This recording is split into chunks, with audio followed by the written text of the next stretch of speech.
Oi, what's happening? I'm Eddie, the Skinhead Gourmet. We're doing a little bit of spring cleaning in the freezer. We're taking some of our leftover beef bourguignon and we're making cottage pies.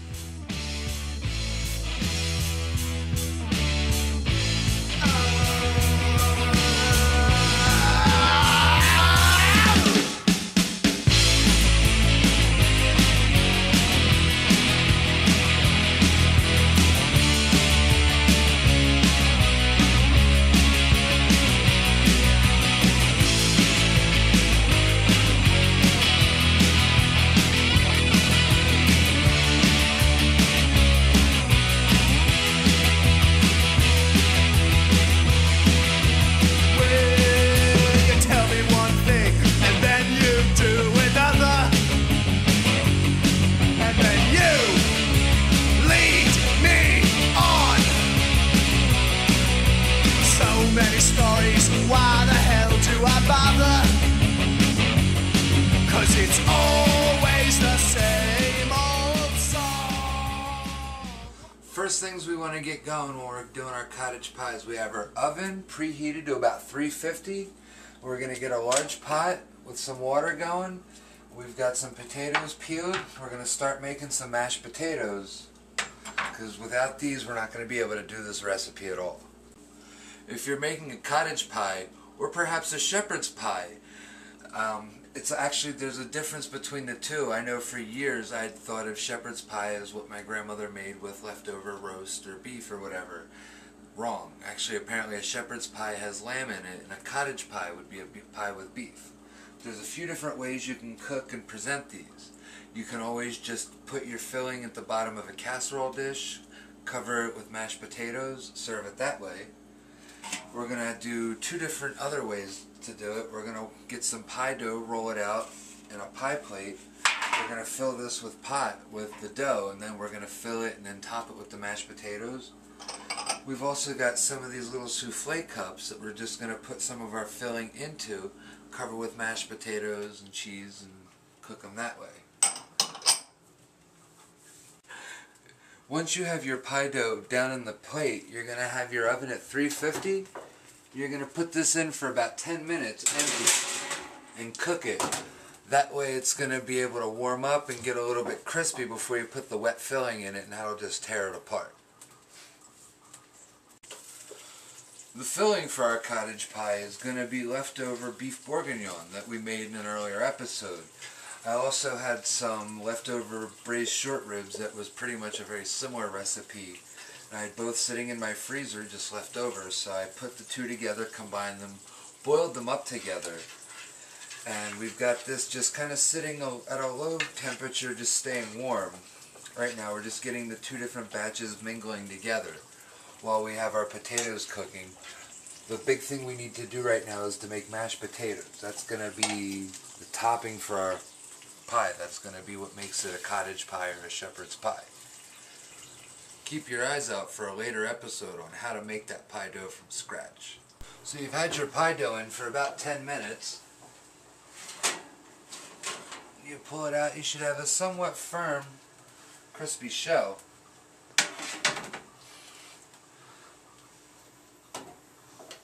Actually, we'll just leave that in there because we'll be putting things back on that tray, so it'll keep it nice and hot.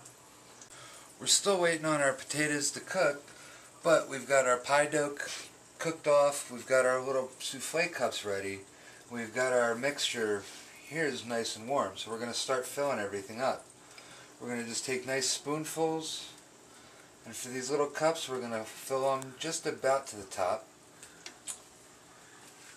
I know it does seem a little redundant that we add potatoes in the one, so you're getting potatoes with potatoes on top. I guess maybe that's just the extra Irish version.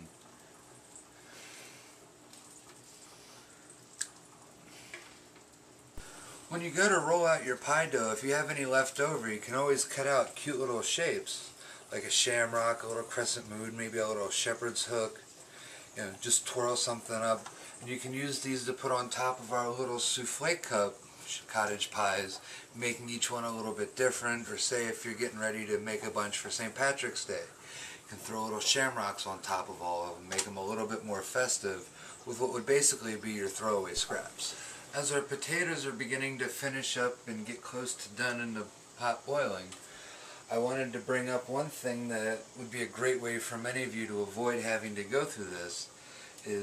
I originally became aware of this recipe through my grandmother, who would make this on a regular basis. Sundays it would be a pot roast with mashed potatoes, gravy, and vegetables. The next day the meat would get cut up, put into the gravy with the vegetables. Either the mashed potatoes would be mixed in with the whole thing and put into a pie dough and baked that way, or the mash on top. But it was basically you're recycling your leftovers, you're extending the life of them a little bit more, you're representing them very nicely, and you're making do with what you've got. You're stretching it out. Okay, these potatoes are too soft to pick up with a knife to see if they're soft enough that it goes in easy. So they've been cooking for a bit. We're going to take these off of heat, we're going to strain them off, move them into a bowl, we'll meet up there. We've got our potatoes drained off and into a bowl. We're going to add some salt and pepper right away, and we've got a little Fiends Herbs mix as usual that we're going to add. There's also a little bit of garlic chopped up in there. I'm going to put in about 1/4 cup of milk, about a tablespoon of room temperature cubed butter. And we're going to start breaking this up with just that in there. We're not going to want to make too runny of a potato, but we are going to want to make sure they're nice and thoroughly mashed.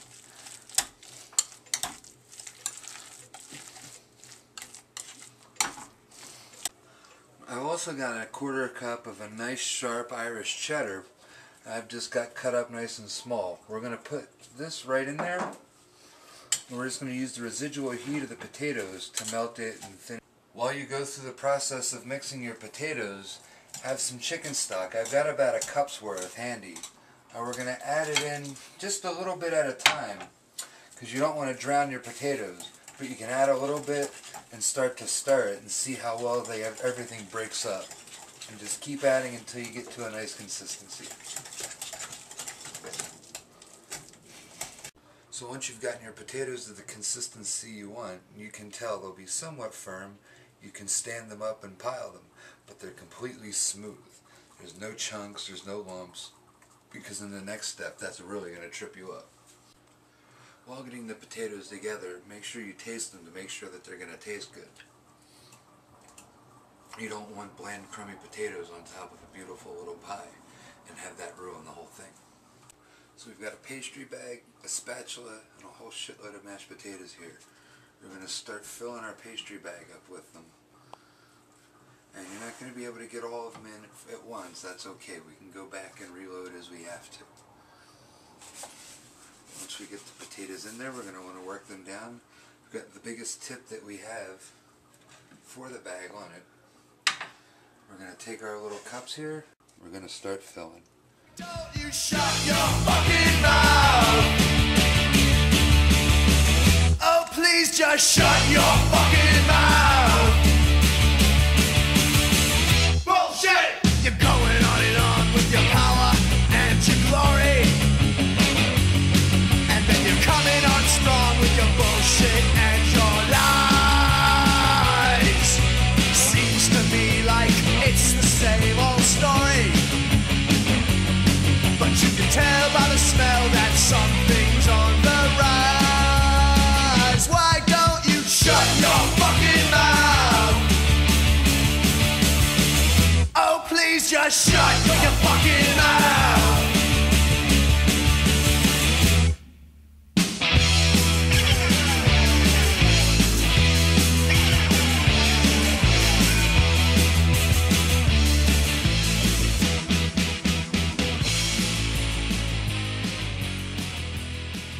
We've piped mashed potato over top of our pies. We've got a little bit of that Irish cheddar we had. We shredded this. We're going to just give each one of these a little sprinkle on top, because when we cook this in the oven we want it to melt down, give it a little top crust, because then we can always finish it with the broiler for just a second. Give the potatoes a nice little crispiness, get a little bit of crispy cheese on top, and just make something that's going to be out of this world all around. We've got cheese on top of our little pies. We've got a little bit of panko crumb. We're going to sprinkle just a little bit of this over the top as well. This is also going to be there for that last minute if we hit it under the broiler. This is going to give a nice crispy top. This is going to give a nice variety of different textures. It's going to make for an overall enjoyable experience eating these pies. We've got our oven kicking at about 350. We've had our pan in there, so that's nice and hot. You want to be mindful of that when you're handling it. But we're going to put our pie on there. We're going to put our 4 little pilots as well. Now, we're not going to be eating all of these at once, but we're going to cook them all off. We're going to give each of them about 10 minutes or so right off the bat. Now, if we cook them for about 10 minutes and cool them, those tiny little single serve pies, we can wrap them up, pop them in the freezer or the fridge. We've got a great meal, especially a wonderful lunch, packed with a lot of protein, a little bit of starch, some vegetables. It's easy to make in the middle of the day. It'll give you a nice bit of energy, and it's not so big that it's going to weigh down on you like a ton of bricks. It's been 10 minutes. We're going to pop open the oven. Now, since tonight Tracy and I are just doing the large pie, we're going to split that for dinner and probably have leftovers for tomorrow. We're going to take our little souffle pies that we cooked for about 10 minutes at 350 or 375. We're going to put these guys aside and let them cool for a little bit. And what we're going to end up doing is after they've cooled for about an hour or two, we're going to wrap them up and put them in the freezer. Or you can keep them in the fridge, and they'll be good for a little bit. You can get a couple of decent meals out of these. Our big cottage pie is going to go right back into the oven for at least another 10 to 12 minutes.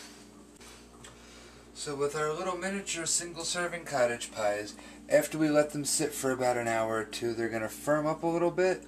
They're going to be ready to wrap. You can throw, if you made any little pie dough decorations, lay them flat across, so then when they take them out, you can just kind of stick that in there, and you've got something that you can throw into the oven, have done in about 10 or 15 minutes, and it looks like it.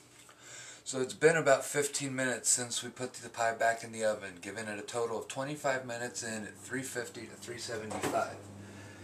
We're going to pop it out. We're going to see the dough has a nice golden brown to it. The cheese on the top is melted all the way through. We're going to take a little thermometer, put it dead into the middle of the pie. We're going to make sure it's at least at a minimum of 150, 170 is going to be the ideal. But here we are, we're just over 170 in the middle, so the pie is nice and thoroughly cooked all the way through. We're going to put this back in, and we're going to turn on the broiler. If you have to move it to if you have a separate area for the broiler in your oven, you're going to want to move it under there. You're going to want that over the top heat for about 2 minutes or so, and we're going to keep an eye on it, make sure it doesn't burn. Those panko crumbs should get a nice golden brown. You want to get them before they turn black. The cheese on top should also bubble up a little bit. It should also turn a little golden brown, and that's the whole reason we're putting this under. That and to maybe crisp the tips of the potatoes on the top just a little. We've had our pie under the broiler for about 3.5 minutes or so. I'm going to pop it out, and look at that. It's got that beautiful brown color. You can see the panko crumbs got nice and toasted a little bit. The cheese is browning up nice. And this just has a beautiful look to it. We've let the pie sit for a minute on the counter. Now it's time for what's arguably going to be the worst part of the whole thing, trying to cut and serve it.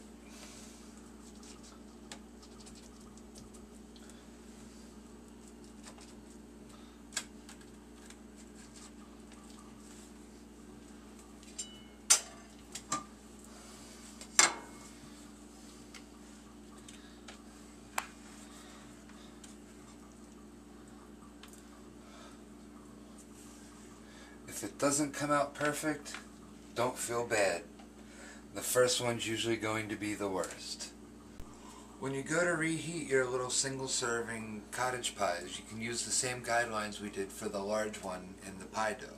It's going to be about 20, maybe 25 minutes in an oven at 350, 375, and about 2-3 minutes under the broiler to give you that nice brown gratin on top. You can always use a thermometer to check the middle, and you don't have any sort of pie dough to worry about burning or scorching in your little cups. So you can take it a little bit further. The biggest risk you'll run will be drying it out. One of the reasons why I love the little single serving souffle cup sized cottage pies is they're going to look great once you serve them. Unfortunately, doing them in a pie dough isn't always going to be the prettiest thing. To me, this brings me back to my childhood. It's my grandmother's kitchen, my mom's kitchen. And it's just going to taste fantastic, and it's a wonderful use of some stuff you might have crowding up your fridge. Trust me on this when I tell you, it's going to be great. Enjoy, have fun cooking. I'm Eddie, the Skinhead Gourmet. Oi.